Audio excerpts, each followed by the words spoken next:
Quando a primeira geração de cristãos estava desaparecendo e o apóstolo Paulo sentiu que seu fim se aproximava, ele escreveu uma carta final para o jovem Timóteo, que seria sem dúvida um dos novos líderes. Depois de lembrar que desde a infância conhecia as Escrituras e como elas tiveram a sua origem em Deus, ordenou-lhe para continuar a tarefa da pregação. Suas palavras foram: conjuro-te diante de Deus e do Senhor Jesus Cristo, que há de julgar os vivos e os mortos, na sua vinda e no seu reino, prega a palavra. Esteja preparado a tempo e fora de tempo. O próprio Senhor Jesus disse: e este evangelho do reino será pregado por todo o mundo, em testemunho a todas as nações, e então virá o fim. Embora a arte da pregação é um dom dado pelo Espírito de Deus, acreditamos que aqueles que receberam devem desenvolver e aperfeiçoar. Isso pode ser feito através do exercício do dom, o uso de ferramentas apropriadas desenvolvidas pelos servos de Deus e por outros pregadores de êxito que nos precederam. Espero que as orientações do pastor Derek Morris, compartilhada conosco, possa contribuir para a formação de pregadores profundamente comprometidos com Cristo e sua igreja no cumprimento da missão. Pastor Derek Morris é o editor da revista Ministério em Inglês e secretário ministerial associado da Associação Geral. O pastor Derek tem 2 doutorados. Um deles é sobre a pregação bíblica. Ele é um dos grandes pregadores da igreja em todo o mundo. Aproveite ao máximo o seu seminário. Deus quer que você seja um pregador bíblico poderoso. Seja você um pastor que prega toda semana, um ancião na igreja local, ou talvez tenha preparado o seu primeiro sermão. Deus quer que você pregue a palavra dele com poder. Na primeira parte dessa série de 3, aprendemos 9 lições do ministério de pregação de Jesus. Jesus foi o maior pregador. Nessa segunda parte, vamos descobrir 12 passos para a preparação de um sermão bíblico poderoso. Mas antes de começarmos, quero orar para que o Espírito de Deus nos guie, porque essas lições podem abençoar não apenas nossas vidas, mas, através de nós, abençoar muitas outras pessoas. Então, ore comigo agora. Pai nosso, eu te agradeço por ter nos dado a Tua palavra. A Tua palavra é lâmpada para os nossos pés e luz para o nosso caminho. Acreditamos que toda a Escritura foi dada pela inspiração de Deus e é eficaz na doutrina, repreensão, correção, para dar instruções do que é correto. E nós agradecemos por ter nos mandado o Teu Filho, Jesus, a palavra viva de Deus, para nos salvar e nos mostrar a verdade sobre o Teu amor por nós e o Teu plano para o nosso futuro. Senhor Deus, queremos compartilhar essa palavra com poder. E ao estudarmos os 12 passos para a preparação de um sermão bíblico poderoso, que o Espírito Santo seja o nosso professor, não apenas para abençoar as nossas vidas, mas que através de nós muitas vidas sejam abençoadas. Oramos em nome de Jesus. Amém. Quando eu era um jovem pregador, não sabia por onde começar a preparação de um sermão bíblico poderoso. Eu saía correndo, tentava achar ilustrações, antes mesmo de saber a ideia principal do meu sermão. Começava aqui, depois ia para lá. Eu não tinha uma metodologia para me ajudar a saber por onde começar e como continuar. Na segunda parte dessa série sobre pregação bíblica poderosa, quero compartilhar uma metodologia. 12 passos para a preparação de um sermão bíblico poderoso. Talvez você já pregue e possa aprender com esses passos e pensar, eu já faço isso, mas preciso lembrar desse passo. Ou talvez já esteja pronto para o seu primeiro sermão. Então, esses 12 passos serão úteis para você na preparação de um sermão bíblico poderoso. Então vamos começar. Passo 1. Escolha a passagem da pregação. Não comece a correr por aí procurando histórias. Escolha a passagem da pregação porque você não quer ser apenas um orador popular, mas um pregador bíblico poderoso. Deixe-me fazer uma pergunta. Quais são os fatores que influenciam na escolha da passagem da pregação? O grande pregador John Stott sugeriu 4 fatores que podem influenciar a escolha de uma passagem. Primeiro, um fator pessoal. Ou seja, você abre a sua Bíblia, lê uma linda promessa e então diz: "Ah, isso é uma coisa que tocou meu coração." Por exemplo, em Mateus 7,12, "Em tudo façam aos outros o que vocês querem que lhes façam, pois essa é a lei." Se você lê as Escrituras e um texto toca o seu coração, é um bom motivo para dizer: "Eu vou pregar sobre esse texto." O segundo fator que John Stott identifica é o fator pastoral. Seja você pastor, ancião ou líder, pode ver uma necessidade na sua igreja. Talvez sua igreja tenha passado por uma grande tragédia. Talvez algum jovem tenha morrido em um acidente. E você diz: "Preciso pregar sobre conforto." Talvez venham a mim todos os que estão cansados e sobrecarregados, e eu lhes darei descanso. Ele cura os corações partidos e trata as feridas. Pode ver uma necessidade na família da igreja. E essa preocupação pastoral vai guiá-lo na escolha de certa passagem da Escritura. O terceiro fator que John Stott sugere é um fator social. Ou seja, você vê algo na sociedade, talvez violência na sua cidade, ou imoralidade, ou medo do futuro. E você diz: essa é uma dúvida importante que as pessoas na minha cidade têm. Então você diz: "Eu vou encontrar uma passagem que corresponda à necessidade da nossa sociedade." Esse é o terceiro bom motivo para escolher uma passagem sobre a qual vai pregar a palavra de Deus. E o quarto fator que John Stott sugere é a época do ano. Por exemplo, se é a época de Natal, você não vai falar sobre alguma história do Antigo Testamento.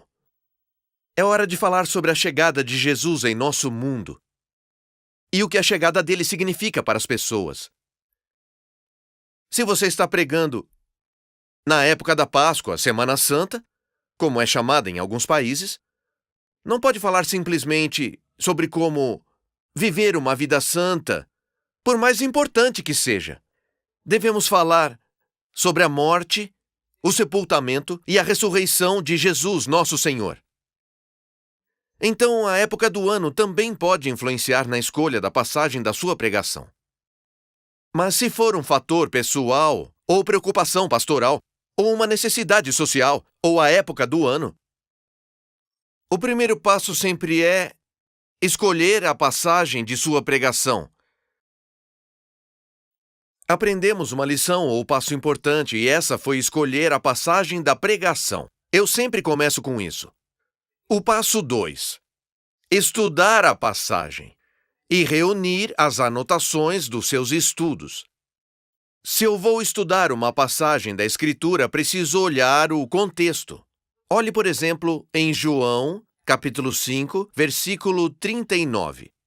Se estiver com a sua Bíblia, pode acompanhar comigo. João, capítulo 5, versículo 39. Jesus está falando com os líderes religiosos. E é isso que ele diz a eles. Vocês estudam as Escrituras, porque pensam que nelas tem a vida eterna. E são as Escrituras que testemunham a meu respeito. Quando eu era criança, achava que João 5,39 significava: estude a Bíblia. Procure as Escrituras na versão King James. Mas não foi isso que Jesus quis dizer, não mesmo. Ele diz: Vocês estudam as Escrituras porque pensam que nelas vocês têm a vida eterna.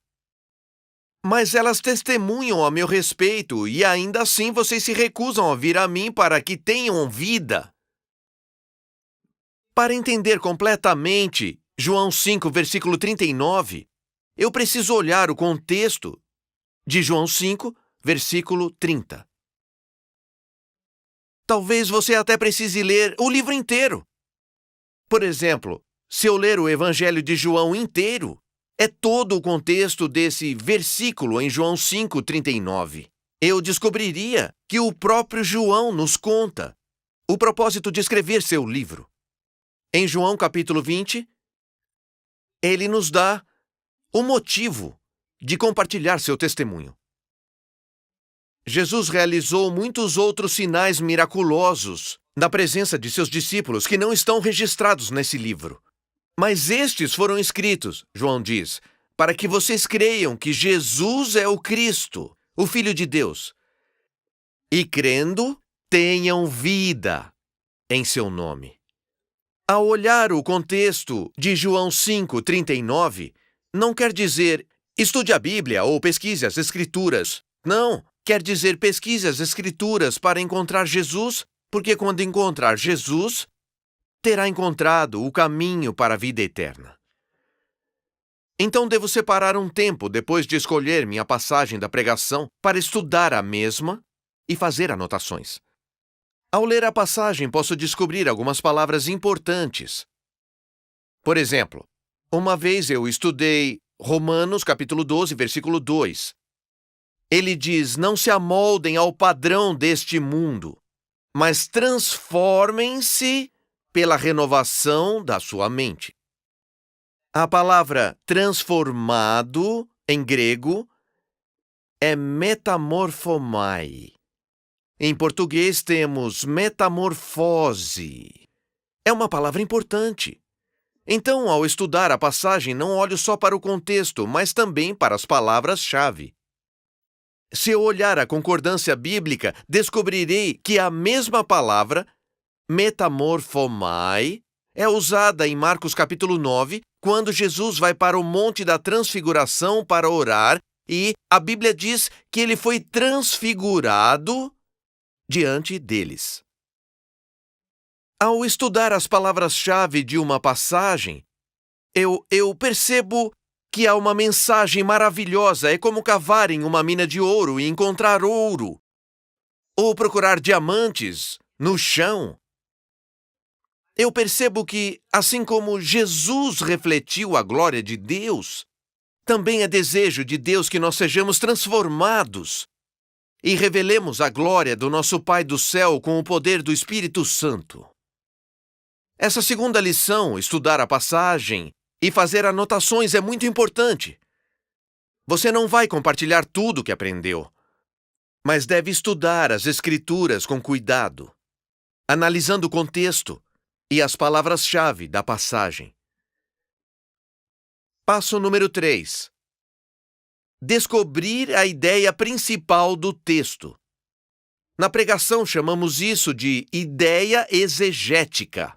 Exegese significa tirar algo de um texto. Então, não colocamos nossa ideia no texto, mas tiramos a ideia bíblica de dentro do texto.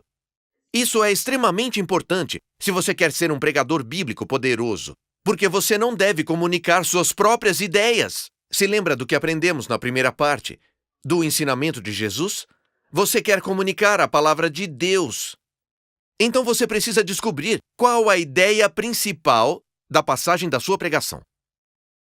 Eu descubro a ideia principal ao descobrir o assunto da passagem e o complemento. Qual é o assunto da passagem? É a resposta completa à pergunta: do que esse texto está falando? Para descobrir do que o texto está falando, posso fazer 6 perguntas. Por quê? O quê? Quando? Onde? Quem? Essas 6 perguntas me ajudam a descobrir o assunto Nós vamos ilustrar isso em um momento, mas lembre-se que o assunto é a resposta completa à pergunta do que o texto está falando. Também preciso descobrir o complemento. O complemento deve completar. O complemento é o que o texto está dizendo sobre o assunto.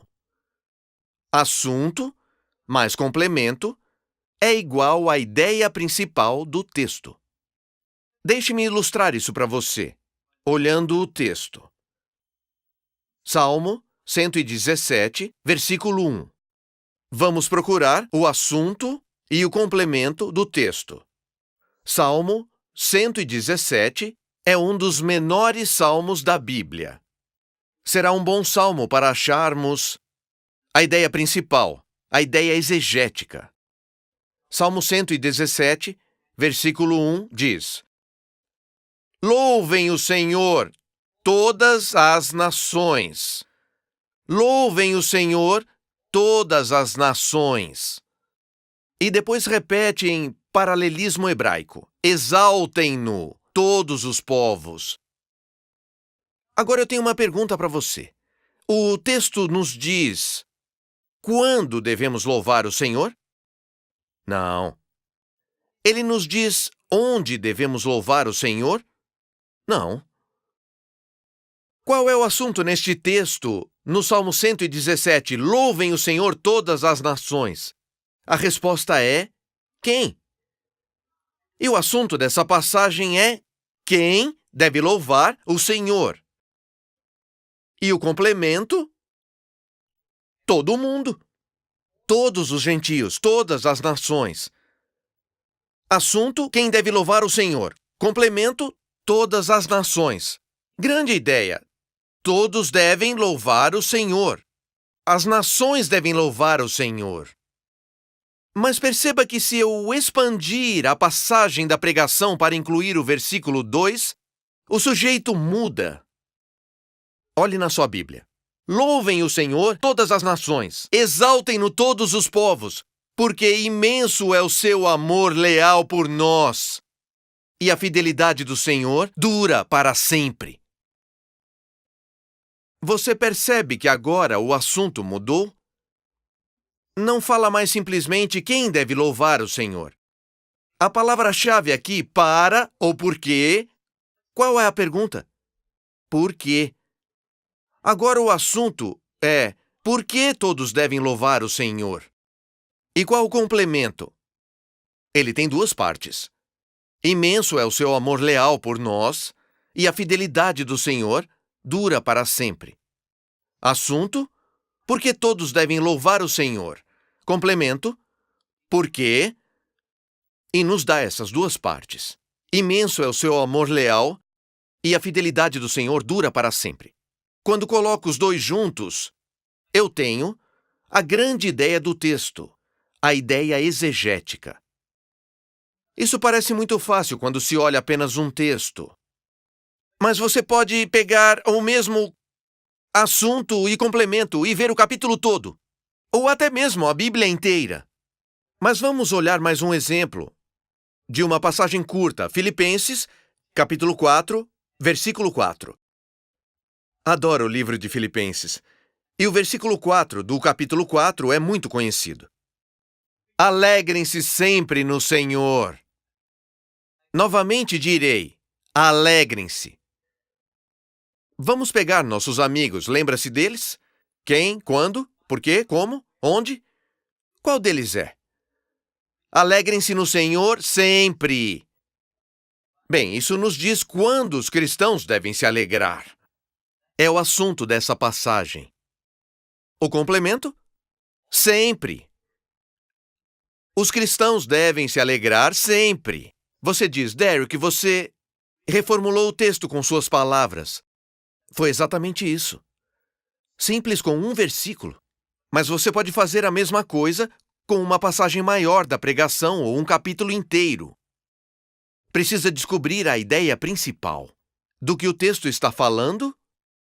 O que ele diz sobre o assunto? Assunto mais complemento é igual à ideia principal do texto. Você diz, agora estou pronto para pregar? Não. Tem outros passos. O passo 4 é muito importante. Preciso construir a ideia da pregação, do sermão. Qual é a diferença entre a ideia exegética ou a grande ideia do texto e a sua ideia de pregação?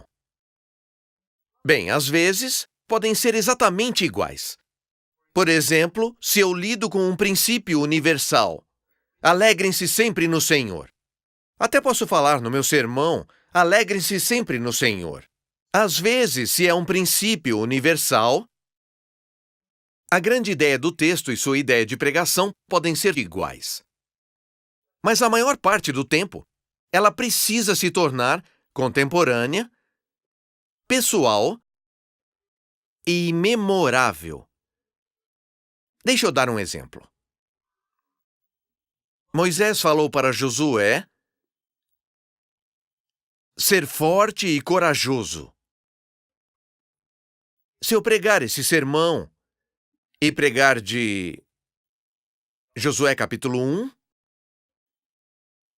só para falar, minha mensagem para vocês hoje é que Moisés falou para Josué ser forte e corajoso.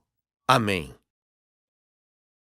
As pessoas iam falar: o que é que isso tem a ver comigo? A ideia da pregação precisa ser contemporânea, ao invés de apenas Moisés falou para Josué. O Senhor diz para você ser forte e corajoso. Viu como se tornou pessoal e contemporâneo? Deus quer que você seja forte e corajoso. Trabalhei com uma sentença simples e poderosa.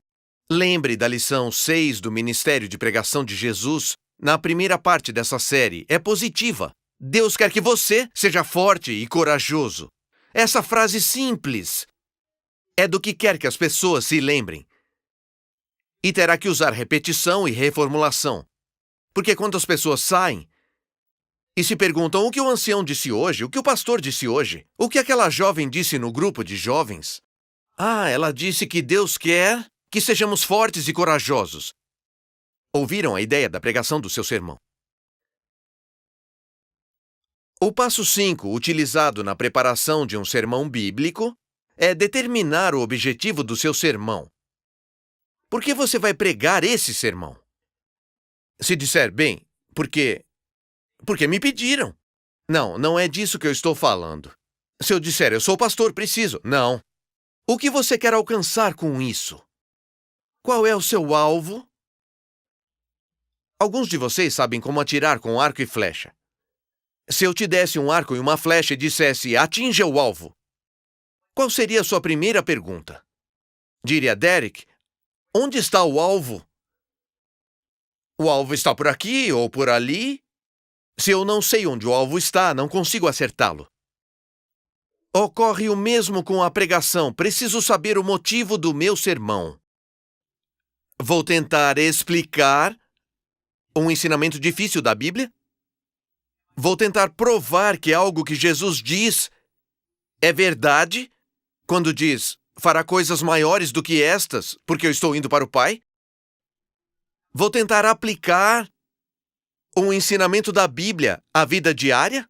Jesus diz, amem seus inimigos, mas eu tenho uma pergunta hoje. Como isso funcionaria no século 21? Então eu preciso realmente saber qual é o meu alvo, o que eu quero atingir. Se quero explicar, provar ou aplicar. Estou certo de que todo sermão tem alguma aplicação, mas alguns sermões são mais diretos. Bem, todos sabemos lembrar do sábado para mantê-lo sagrado. Mas como isso funciona no século 21, na cidade que chamamos de lar? Quando sei o propósito do meu sermão, qual é o meu alvo, isso me ajuda a formular a conclusão do sermão. Ainda não chegamos lá, mas preciso saber por que vou pregar o sermão. Passo 6. Selecione a forma do seu sermão. Que formato você quer dar para o seu sermão? Agora sei minha ideia principal. Posso dizer, não há pecado que Deus seja incapaz de perdoar. Jesus pode te libertar. Qualquer ideia simples que seja, eu já sei como vou pregar o meu sermão. Qual é a forma do seu sermão? É o passo 6. Escolher a forma do seu sermão. Deixe-me compartilhar algumas opções. Uma é uma ideia explicada. É aqui que você encontra uma ideia no texto e depois encontra uma explicação no texto. Por exemplo, você conhece o texto em João 1, versículo 9. Se confessarmos os nossos pecados... Esse é o assunto, é o que acontece quando confessamos nossos pecados. E qual é o complemento? Bem, ele nos perdoará e nos purificará de toda a injustiça. Você vê que há uma forma de sermão aqui, uma ideia explicada. Então eu escolho uma forma de sermão simples, explico e digo: hoje queremos falar sobre o que acontece quando confessamos nossos pecados a Deus em nome de Jesus. Vamos descobrir 2 bênçãos. Quais são as 2 bênçãos? Bem, são 2 partes do complemento. Vamos descobrir uma bênção, vai perdoar nossos pecados. A segunda bênção, ele vai nos purificar. Por favor, não adicionem uma 3ª ou 4ª parte ao seu sermão. A ideia é explicada em 2 partes. Se eu pregar João capítulo 14, não se perturbe o coração de vocês. O sujeito, porque o nosso coração não deve se perturbar? Então encontramos 3 motivos pelos quais nosso coração não deve se perturbar. Creiam em Deus, creiam também em mim. Se eu for e preparar lugar, eu voltarei e os levarei para mim. Essas são as 3 jogadas do seu sermão. Uma ideia explicada. Não coloque uma 4ª ou mostre só 2, porque o texto lhe dá a forma do seu sermão.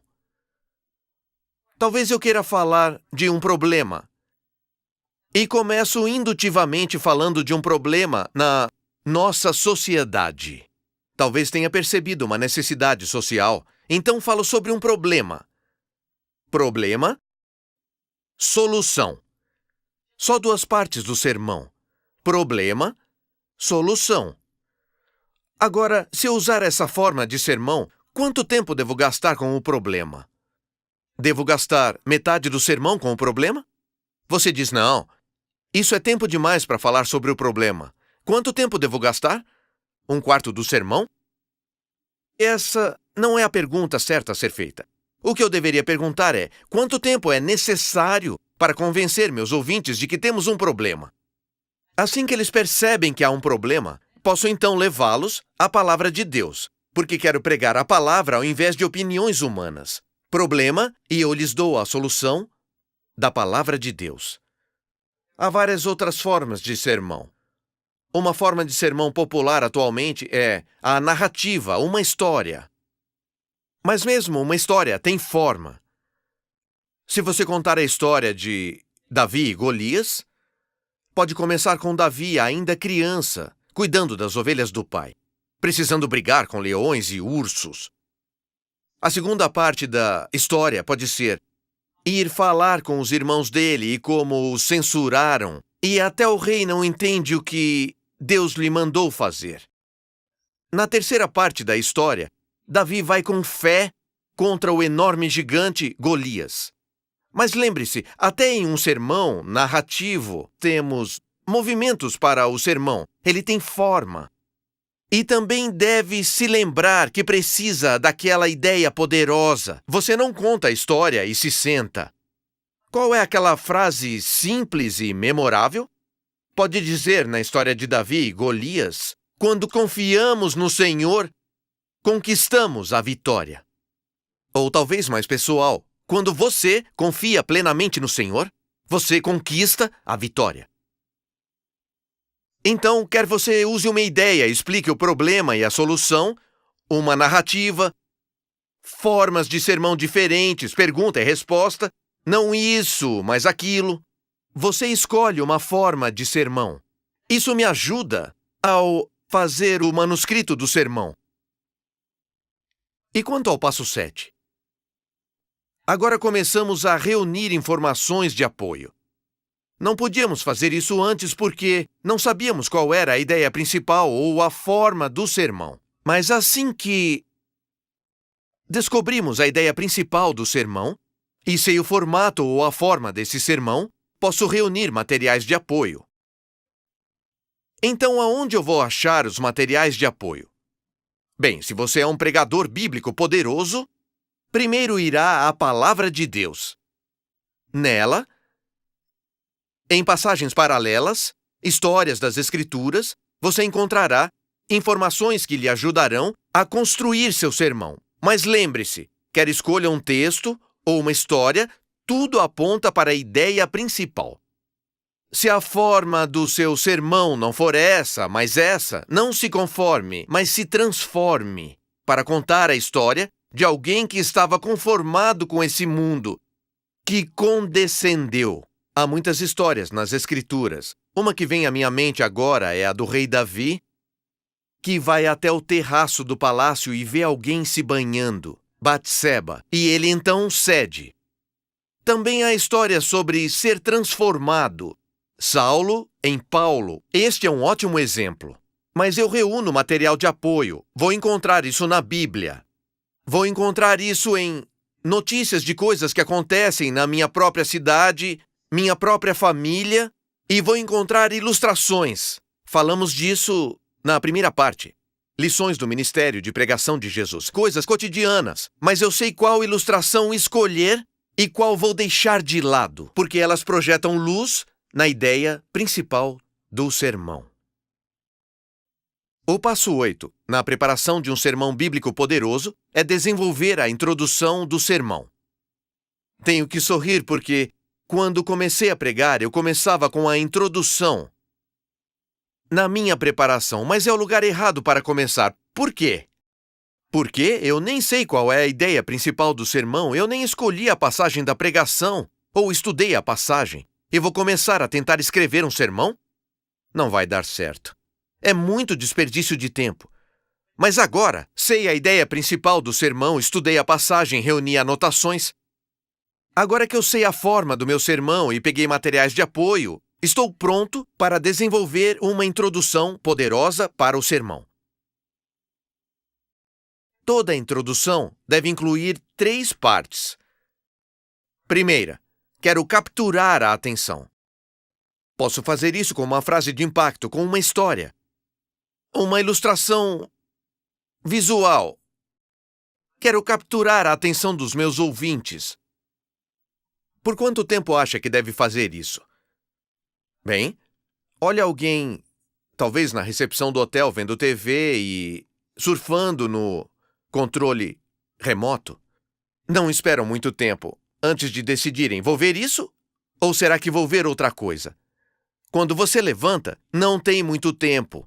Até sua linguagem corporal, quando olha para os seus ouvintes, sorri e compartilha com eles. Tem uma mensagem da Palavra de Deus para você. Uma mensagem que mudou minha vida. E acredito que vai mudar a sua também. Capturei a atenção deles. É a primeira parte importante de uma introdução. Mas depois, preciso exteriorizar uma necessidade nos meus ouvintes. Em outras palavras, posso capturar a atenção deles, mas não posso mantê-los assim o tempo todo. Eles precisam dizer, preciso escutar isso. Talvez você tenha passado por problemas na sua vida, como na história que contei, e diga, meu Deus, como posso conquistar vitória sobre o inimigo? De repente, conectei a necessidade no coração dele. Chame a atenção, exteriorize a vontade e depois introduza o corpo do sermão. Se eu pregar com dedução, compartilho a ideia principal no início, bem na introdução. Por exemplo, Jesus pode te libertar. É a minha ideia de pregação básica. Já falo bem na introdução. É metodologia dedutiva. Se eu prego por indução, principalmente para pessoas que talvez não queiram ouvir, um pouco resistentes, talvez não diga a ideia principal, mas pelo menos eu falo o assunto. Falo sobre alguém amarrado. Pergunto quais são as áreas em que se sentem amarrados.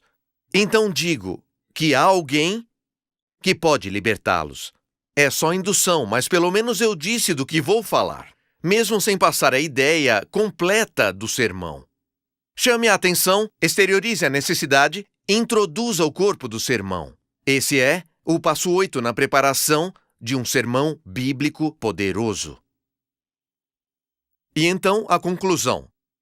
Talvez a conclusão seja a parte mais importante do seu sermão.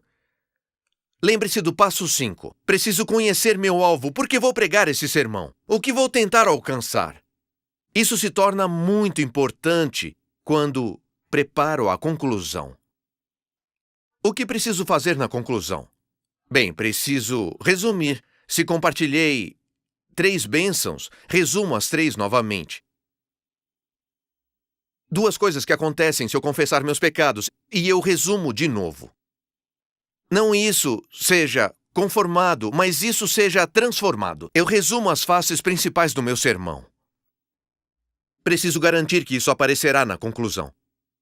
Preciso me certificar de aplicar a mensagem para os meus ouvintes. O que isso significa para a sua vida hoje? Se eu não aplicar o tempo todo, pelo menos na conclusão. Então, nós ouvimos que Josué pode ser forte e corajoso. O que isso significa na sua vida hoje? Você precisa tomar uma decisão importante sobre sua família? Você está enfrentando um desafio no trabalho? Essa mensagem da palavra de Deus pode abençoá-lo. Lembre-se, Deus quer que você seja forte e corajoso. Eu aplico a mensagem, resumindo, aplicando. E a terceira parte da conclusão é fazer o apelo. Lembra-se das lições de Jesus? Precisamos pedir para as pessoas responderem uma conclusão. É extremamente importante. Agora o passo 10 da preparação de um sermão bíblico poderoso. Você diz, quando vou começar a escrever o manuscrito do meu sermão? Agora é a hora. Passo 10. Quando eu era um jovem pregador, comecei a escrever no passo 1. Não sabia para onde ia, qual era a ideia principal, qual eram os movimentos do meu sermão. Eu não sabia por que ia pregar o sermão. Mas agora que trabalhamos esses passos importantes, escolhemos a passagem da pregação, estudamos a passagem e reunimos anotações, encontramos a ideia principal do texto, trabalhamos a nossa ideia da pregação. Todos esses passos são importantes ao trabalharmos a forma do nosso sermão. Determinamos por que vamos pregar o sermão, encontramos a forma do sermão, passo 6, reunimos materiais de apoio, passo 7, introdução, passo 8, conclusão, passo 9. Estou pronto para trazer o manuscrito à vida. Eu uso trazer à vida, porque a essa altura, eu estou pronto para escrever o sermão e não vou me preocupar em escrever perfeitamente. Eu só quero colocar as ideias para fora, por escrito. Quando eu era um jovem pregador, tentava escrever um artigo perfeito. Não é o que devemos fazer. Nós precisamos escrever o manuscrito do sermão como se falássemos, porque um sermão é algo oral, não é um capítulo de um livro. E não se preocupe com, falo isso perfeitamente. Só deixe ser falado. Você vai voltar no passo 11 e refinar o manuscrito, ou desenvolver o sermão. Mas nesse 10º passo, eu só quero deixar o manuscrito nascer. E eu aprendo muito sobre ele ao me dirigir ao passo 11. E isso, o passo 10, só deve levar 2 horas. Você diz, dá para escrever um sermão em 2 horas? Eu diria a você, se você seguiu os primeiros 9 passos, pode escrever um sermão poderoso em 2 horas. Você ainda não terminou. Mas já que seguiu esses passos importantes na preparação de um sermão bíblico poderoso, o processo de escrever o manuscrito pode ser bem rápido. Não se preocupe em deixá-lo perfeito, porque você ainda não terminou sua preparação. Muitos guias para a preparação de sermões param no passo 10, escreva o manuscrito do sermão. Na verdade, eu quero sugerir outros 2 passos importantes. Passo 11. É incorporar o sermão. Aprendemos com a pregação de Jesus que ele prestava atenção na sua audiência. Então preciso trazer o sermão para dentro de mim, para que quando eu levantar para pregar, tenha os pontos principais do sermão claros na minha cabeça, a ideia principal, como eu vou concluir e qual será o meu apelo. Como coloco esse sermão dentro de mim? Eu descrevo esse processo como um guia de turismo. Você escreveu seu manuscrito, sabe os movimentos principais, não seja conformado, seja transformado, e agora você acompanha o sermão.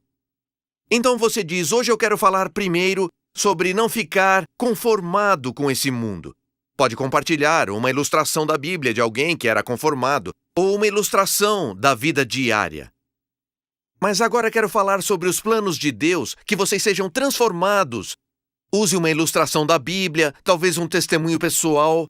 Você acompanha o sermão, não lê o manuscrito palavra por palavra. Você acompanha o sermão como um guia de turismo, apontando esses aspectos importantes da mensagem. Se você descobrir 3 bênçãos que virão, para o seu coração não se afligir, primeiro eu lhe mostro as bênçãos. Você pode confiar em Jesus como confia no Pai. Jesus vai preparar um lugar para você. Ele vai voltar de novo. Como um guia de turismo, eu ando pelo sermão. Ao fazer isso, e isso é importante, se quiser ser um pregador bíblico poderoso, ao incorporar o seu sermão, talvez eu encontre novas ilustrações ou novas formas de falar algo. Talvez até encontre um jeito mais poderoso de passar aquela ideia única da pregação. Isso eu posso escrever nas anotações. Não para poder refinar meu artigo. Não, mas posso aprender e lembrar o que aprendi durante essa internalização. Eu quero sugerir para você ensaiar o seu sermão pelo menos 5 vezes antes de pregá-lo. Pode fazer isso enquanto dirige seu carro. Pode fazer isso enquanto faz exercícios. Já fez o trabalho duro do estudo. Trabalhou a forma do seu sermão, encontrou ideias de apoio. Sermão, introdução e conclusão, deu vida ao manuscrito. Precisa internalizar, então pode fazer isso enquanto você almoça. Deve ensaiar seu sermão pelo menos 5 vezes. E então, logo antes de pregar, ainda faz parte do passo 11, internalização. Logo antes de pregar, o que chamo de ensaio de última hora. Estou sentado antes de me levantar. E talvez, se você está sentado na frente da igreja, precisa fazer o ensaio de última hora em uma salinha, ou se só está sentado na primeira fila de cadeiras, pode, logo antes de pregar, dar uma repassada no seu manuscrito, não para tentar decorar, mas para lembrar qual é a ideia principal. Quais são os pontos principais do sermão? Qual é o meu apelo? Quais são minhas frases de abertura? Então posso me levantar e falar. Deus quer que você encontre a liberdade. Eu não estou lutando, sei exatamente onde começar, os movimentos principais e qual é o meu apelo. Este ensaio de última hora é muito importante. Quando você se levanta para pregar, você tem coragem, até na sua linguagem corporal, porque o Espírito de Deus o ungiu e lhe deu uma mensagem para compartilhar. Mas há um último passo. De novo, normalmente ignorado. Mas muito importante, se você quiser ser um pregador bíblico poderoso. O passo 12 é escutar enquanto prega. Você diz, Derek, quem eu devo escutar? Você deve escutar a Deus e escutar a sua audiência. Eu oro enquanto prego. Enquanto caminho pelo sermão mais uma vez, eu oro enquanto prego e o Espírito de Deus pode trazer outro texto que ilustra a ideia principal para a sua mente. É aceitável adicionar esse texto? Com certeza. Você orou enquanto preparava, mas você ora até quando prega. Talvez veja uma pessoa jovem lá, obviamente passando por grandes desafios e o Espírito de Deus o impressiona para adicionar uma ilustração ou para mencionar alguns dos desafios que a pessoa enfrenta. Você escuta a Deus e diz, Deus, você me guia enquanto eu prego a sua palavra com poder. Mas também escuta a sua audiência. Percebe as mensagens que eles enviam a você. Você sabia que todos os ouvintes mandam mensagens para quem está falando? Às vezes, eles falam palavras como amém, louvado seja Deus. Outras vezes só com a linguagem corporal. Como sabe se alguém está ouvindo? Você diz, eles me olham e seguem na Bíblia, eles sorriem e acenam. E se não estão interessados, cruzam os braços, inclinam para trás. Eu escuto não apenas a Deus, mas escuto a audiência, porque peço ajuda a Deus para me conectar com eles. Ajuda para perceber as lágrimas que descem pelo rosto da mulher ou o jovem inclinado para a frente. Porque, quando eu for fazer um apelo, eu quero falar diretamente com eles, porque o Espírito de Deus já falou no íntimo deles. Escutar enquanto pregamos é muito importante, porque, no final, a pregação bíblica poderosa é um evento sobrenatural.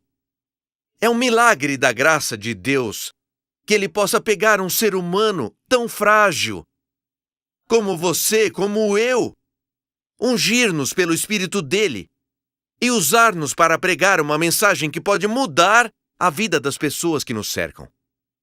Então, mesmo enquanto pregamos, nós oramos, e Deus não muda somente a vida deles, mas também muda a minha. 12 passos para a preparação de um sermão bíblico poderoso.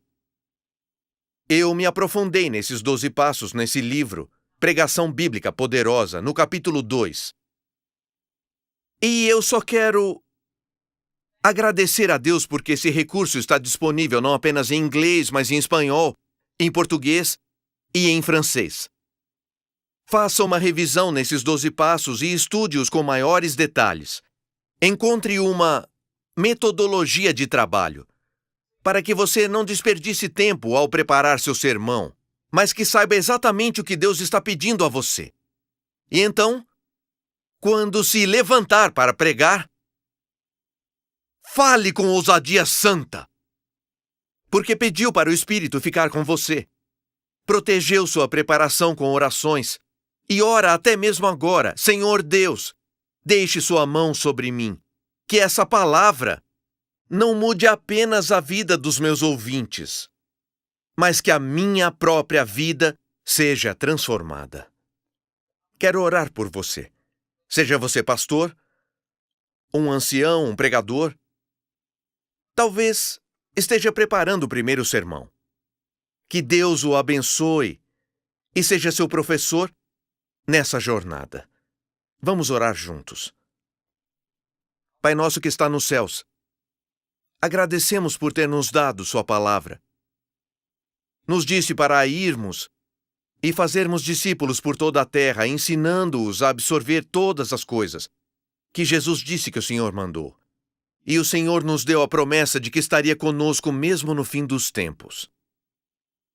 Eu oro para que nos torne pregadores bíblicos poderosos, que os passos que nós aprendemos nessa sessão sejam abençoados pelo Senhor, não para que sejamos engrandecidos, mas para que o seu nome seja honrado e que vidas sejam abençoadas. Assim nós oramos, em nome de Jesus. Amém.